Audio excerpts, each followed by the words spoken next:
دوستوں، نبی اکرم صلی اللہ علیہ وآلہ وسلم کی سحری اور افطاری کا ایسا انداز آج کی ویڈیو میں آپ کو بتائیں گے جو کہ آپ کی زندگی کو بدل دے گا۔ دوستوں، رمضان المبارک صرف بھوک اور پیاس کا نام نہیں بلکہ یہ تربیت ہے۔ ایک موقع ہے ہم اپنی زندگی کو نبی اکرم صلی اللہ علیہ وآلہ وسلم کی سنتوں کے مطابق ڈھال سکیں۔ جس انداز میں ہمارے پیارے نبی صلی اللہ علیہ وآلہ وسلم سحری اور افطاری فرماتے تھے، وہ سادگی، برکت اور اعتدال کی سب سے بہترین مثال تھا۔ کیا ہم بھی اپنی زندگی میں وہی طرز عمل اپنا سکتے ہیں؟ یقیناً، اور یہی ہمارا آج کا موضوع ہے۔ کیا آپ جانتے ہیں کہ نبی اکرم صلی اللہ علیہ وآلہ وسلم سحری اور افطاری میں کیا تناول فرماتے تھے؟ وہ کس طرح سحری کی ترغیب دیتے اور افطاری کو باعث برکت سمجھتے تھے؟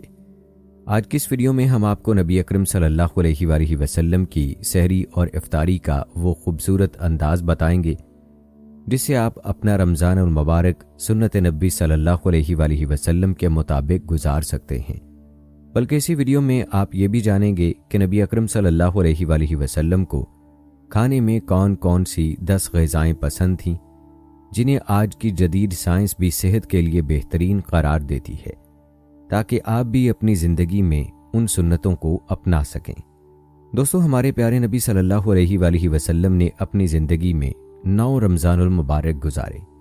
ہجرت کے دوسرے سال یعنی 2 ہجری میں رمضان کے روزے فرض کیے گئے، اور پھر نبی اکرم صلی اللہ علیہ وآلہ وسلم نے اپنی حیات مبارکہ میں مسلسل 9 سال رمضان کے روزے رکھے۔ 11 ہجری ماہ ربیع الاول میں آپ صلی اللہ علیہ وآلہ وسلم اس دنیا سے پردہ فرما گئے، اور اس سے پہلے آپ کا ہر رمضان عبادت، برکت اور رحمت کی علامت رہا ہے۔ دوستو، رمضان المبارک کے آتے ہی نبی اکرم صلی اللہ علیہ وآلہ وسلم کی عبادت میں اور بھی اضافہ ہو جاتا۔ آپ صلی اللہ علیہ وآلہ وسلم عام دنوں کے مقابلے میں زیادہ نماز، دعا اور ذکر کیا کرتے۔ اس مہینے میں آپ صلی اللہ علیہ وآلہ وسلم کا ہر لمحہ اللہ کی قربت حاصل کرنے میں گزرتا۔ یہی وجہ تھی کہ رمضان کی آمد سے پہلے ہی آپ صلی اللہ علیہ وآلہ وسلم خصوصی طور پر دعا فرمایا کرتے کہ اللہ انہیں یہ بابرکت مہینہ نصیب فرمائے۔ یہی نہیں بلکہ آپ صلی اللہ علیہ وآلہ وسلم شعبان کے مہینے سے ہی رمضان کی تیاری شروع کر دیتے۔ جب رمضان آتا تو آپ صلی اللہ علیہ وآلہ وسلم صحابہ کرام کو اس کی اہمیت یاد دلاتے۔ بلکہ ایک صحابی حضرت سلیمان فارسی رضی اللہ تعالی عنہ بیان کرتے ہیں، ایک مرتبہ نبی اکرم صلی اللہ علیہ وآلہ وسلم نے شعبان کے آخری دن ہمیں ایک خصوصی خطبہ ارشاد فرمایا۔ آپ صلی اللہ علیہ وآلہ وسلم نے فرمایا، اے لوگو، ایک عظیم مہینہ تم پر سایہ فگن ہونے والا ہے۔ یہ مبارک مہینہ ہے، اس میں ایک ایسی رات ہے جو 1000 مہینوں سے بہتر ہے۔ اللہ تعالیٰ نے اس ماہ میں روزے رکھنا فرض قرار دیا ہے، اور اس کی راتوں میں قیام کو نفلی عبادت قرار دیا ہے۔ جو خوش نصیب اس مہینے میں اللہ کی رضا کے لیے کوئی نفلی عبادت انجام دے گا تو اسے دوسرے مہینوں کے 80 نوافل کے فرض کے برابر اجر ملے گا، اور جو اس مہینے میں کوئی فرض عبادت ادا کرے گا تو اسے دوسرے مہینوں کے 70 فرائض کے برابر اجر ملے گا۔ یہ صبر کا مہینہ ہے، اور صبر کا ثواب جنت ہے۔ یہ دوسروں سے ہمدردی اور ان کے دکھ کے ازالے کا مہینہ ہے۔ یہ ایسا مہینہ ہے کہ اس میں مومن کے رزق میں اضافہ کیا جاتا ہے۔ جو شخص اس مہینے میں کسی روزے دار کا روزہ افطار کرائے گا تو یہ اس کے لیے گناہوں کی مغفرت کا ذریعہ بنے گا، اور اس کے سبب اس کی گردن نار جہنم سے آزاد ہوگی، اور روزے دار کے اجر میں کسی کمی کے بغیر اسے اس کے برابر اجر ملے گا۔ حضرت سلمان رضی اللہ تعالی عنہ بیان کرتے ہیں کہ ہم نے عرض کی، یا رسول اللہ صلی اللہ علیہ وآلہ وسلم، ہم میں سے ہر کوئی اتنی توفیق نہیں رکھتا کہ روزے دار کا روزہ افطار کروائے، تو کیا ایسے لوگ افطار کے اجر سے محروم رہیں گے؟ آپ صلی اللہ علیہ وآلہ وسلم نے فرمایا، یہ اجر اسے بھی ملے گا جو دودھ کے ایک گھونٹ سے یا ایک کھجور سے یا پانی پلا کر کسی روزے دار کا روزہ افطار کروائے۔ اور جو شخص کسی روزے دار کو پیٹ بھر کر کھلائے گا تو اللہ تعالیٰ اسے قیامت کے دن میرے حوض کوثر سے ایسا جام پلائے گا کہ پھر وہ جنت میں داخل ہونے تک پیاسا نہیں ہوگا۔ یہ رمضان المبارک ایسا مقدس مہینہ ہے کہ اس کا پہلا عشرہ نزول رحمت کا سفر ہے اور اس کا درمیانی عشرہ مغفرت کے لیے ہے اور اس کا آخری عشرہ نار جہنم سے نجات کے لیے ہے۔ اور جو شخص اس مہینے میں اپنے ماتحت لوگوں یعنی خدام اور ملازمین کے کام میں نرمی کرے گا تو اللہ تعالیٰ اسے بخش دے گا اور اسے نار جہنم سے رہائی عطا فرمائے گا۔ نبی اکرم صلی اللہ علیہ وآلہ وسلم نے فرمایا، ابن آدم کی تمام نیکیاں 10 گنا سے 700 گنا تک بڑھا دی جاتی ہیں، لیکن اللہ کا فرمان ہے سوائے روزے کے، کیونکہ روزہ میرے لیے ہے اور میں ہی اس کا اجر دوں گا۔ روزے دار میری وجہ سے اپنی خواہشات اور کھانا پینا چھوڑتا ہے۔ روزے دار کے لیے 2 خوشیاں ہیں، ایک خوشی روزہ افطار کرتے ہوئے اور دوسری خوشی اپنے پروردگار سے ملاقات کے وقت۔ حضرت علی رضی اللہ تعالیٰ عنہ فرماتے ہیں، جب رمضان المبارک کی پہلی رات ہوئی تو نبی اکرم صلی اللہ علیہ وآلہ وسلم نے اللہ تعالیٰ کی حمد و ثنا بیان کی اور فرمایا، اے لوگو، اللہ تعالیٰ نے تمہارے دشمن جنات یعنی شیاطین سے خود ہی نمٹ لیا ہے، کیونکہ انہیں قید کر دیا ہے، اور تم سے دعا قبول کرنے کا وعدہ کیا ہے اور فرمایا ہے، مجھ کو پکارو میں تمہاری درخواست قبول کروں گا۔ توجہ سے سنو، اللہ تعالیٰ نے ہر سرکش شیاطین پر 7 فرشتے مقرر فرما دیے ہیں اور وہ رمضان ختم ہونے تک نہیں چھوٹ سکتا۔ غور سے سنو، رمضان کی پہلی رات سے لے کر آخری رات تک آسمان کے تمام دروازے کھلے رہیں گے اور اس مہینے میں ہر دعا قبول ہوتی ہے۔ دوستو، رمضان میں رحمت کے دروازے کھلے رہتے ہیں اور نبی اکرم صلی اللہ علیہ وآلہ وسلم نے سحری کو بھی رحمت اور برکت کا ذریعہ قرار دیا ہے۔ آپ صلی اللہ علیہ وآلہ وسلم نے فرمایا، سحری کھایا کرو کیونکہ سحری کھانے میں برکت ہے۔ نبی اکرم صلی اللہ علیہ وآلہ وسلم کی سحری بھی بہت سادہ اور برکت والی ہوا کرتی تھی۔ آپ صلی اللہ علیہ وآلہ وسلم عام طور پر چند کھجوریں کھا کر یا پانی پی کر سحری فرمایا کرتے تھے اور کبھی کبھار دودھ یا جو کی روٹی بھی تناول فرماتے تھے۔ اللہ کے نبی صلی اللہ علیہ وآلہ وسلم کا فرمان ہے، سحری برکت ہی برکت ہے، لہٰذا اسے ترک نہ کرو، اگرچہ پانی کا ایک گھونٹ ہی پی لیا جائے۔ دراصل اللہ تعالیٰ اور اس کے ملائکہ سحری کھانے والوں پر سلام اور درود بھیجتے ہیں۔ آپ صلی اللہ علیہ وآلہ وسلم نے سحری میں کھجور تناول کرنے کی تعریف کی اور فرمایا ہے، مومن کی بہترین سحری کھجور ہے۔ کھجور میں انسان کی تمام غذائی ضروریات پوری کرنے کی صلاحیت بدرجہ اتم پائی جاتی ہیں۔ اگر انسان کو کوئی غذا نہ مل سکے لیکن کھجور حاصل ہو تو یہ اس کے لیے کافی غذا ہے۔ موجودہ تحقیق کے مطابق انسان کو اپنی توانائی برقرار رکھنے کے لیے غذا کی جتنی کیلوریز درکار ہوتی ہیں وہ کھجور میں موجود ہوتی ہیں۔ یہی وجہ ہے کہ اس زمانے میں بھی جب فوج کو کسی صحرائی علاقے میں لمبے عرصے تک قیام کرنا پڑتا، وہاں غذا مہیا کرنے کے عام مواقع موجود نہیں ہوتے تھے، تو کھجوروں کا کافی سٹاک فوج کے لیے فراہم کر دیا جاتا تھا۔ اسی طرح اگر کئی ماہ تک کوئی غذا میسر نہ آئے تو محض کھجور پر انحصار کیا جا سکتا ہے۔ کھجور کی اسی افادیت اور اعلیٰ غذائیت کی بنا پر نبی اکرم صلی اللہ علیہ وآلہ وسلم نے کھجور کو بہترین سحری قرار دیا ہے۔ دوستو، جس طرح سحری کھانا باعث حصول برکت و رحمت ہے، اسی طرح ماہ مبارک یعنی ماہ مقدس رمضان کریم میں مومن کا روزہ افطار کرانا اور دوسروں کا روزہ افطار کروانا بھی غیر معمولی اجر و ثواب اور فضیلت کا حامل ہے۔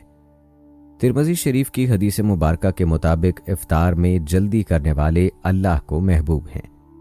حضرت ابو ہریرہ رضی اللہ تعالی عنہ سے روایت ہے کہ آپ صلی اللہ علیہ وآلہ وسلم نے فرمایا کہ اللہ تعالیٰ یہ فرماتا ہے کہ مجھے اپنے بندوں میں سب سے زیادہ پسندیدہ وہ ہیں جو افطار میں جلدی کرنے والے ہیں۔ روزہ کھولنے کے صحیح وقت کے بارے میں حدیث مبارکہ ہے کہ جب رات اس طرف آنی شروع ہو اور دن اس طرف پلٹنا شروع ہو اور سورج ڈوب جائے تو روزہ دار کے روزہ کھولنے کا وقت ہو گیا۔ یعنی مشرق کی طرف سے اگر رات کی تاریکی بلند ہونا شروع ہو جائے اور معلوم ہو کہ تاریکی ابھرتی چلی آ رہی ہے اور دوسری طرف مغرب کی جانب سے سورج غروب ہو چکا ہو اور دن پلٹ رہا ہو، تو یہ اس بات کی علامت ہے